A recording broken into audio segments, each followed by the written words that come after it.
یوراج سنگ له نړیوال کرکټ سره مخه ښه وکړه. سلامونه ګرانو دوستانو، وخت مو په خیر.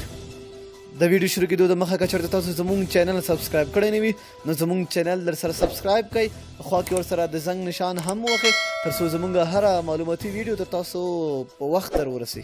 د هند کرکټ ملي لوبډلې تکړه چپلاسې توپ وهونکی یوراج سنگ له نړیوال کرکټ سره د یو کانفرانس له مخې د مخخۍ اعلان وکړ.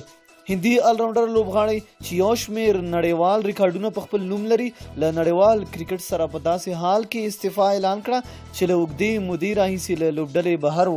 30 کلن یوراج سنگ د هند لوبډلې لپاره ټولې 398 نړیوالې سیالۍ ترسره کړې دي چې پکې 40 ټیسټ، 304 یو ورځنۍ او 58 لوریزې سیالۍ شاملې دي. نوموړی په دې لړ کې ټولې 11,978 منډې جوړې کړې، 18 سلیزي او 1 نیمه سلیزي وهلي.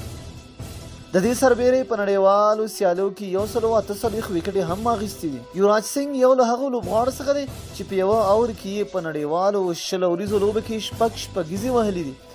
نوموړي دغه کارنامه په 2009 نړیوال جام کې د انګلستان پر وړاندې د سټیورټ براډ په اور کې ترسره کړې ده.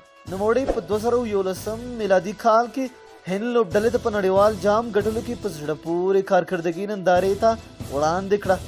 یوراج سنگ په دغه نړیوال جام کې د غوره لوبغاړي جایزه هم ګټلې وه.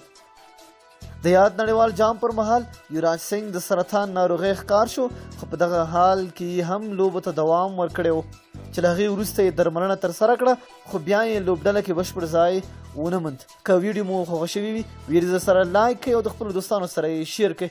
تر بلې ویډیو پورې د لوی الله په امان.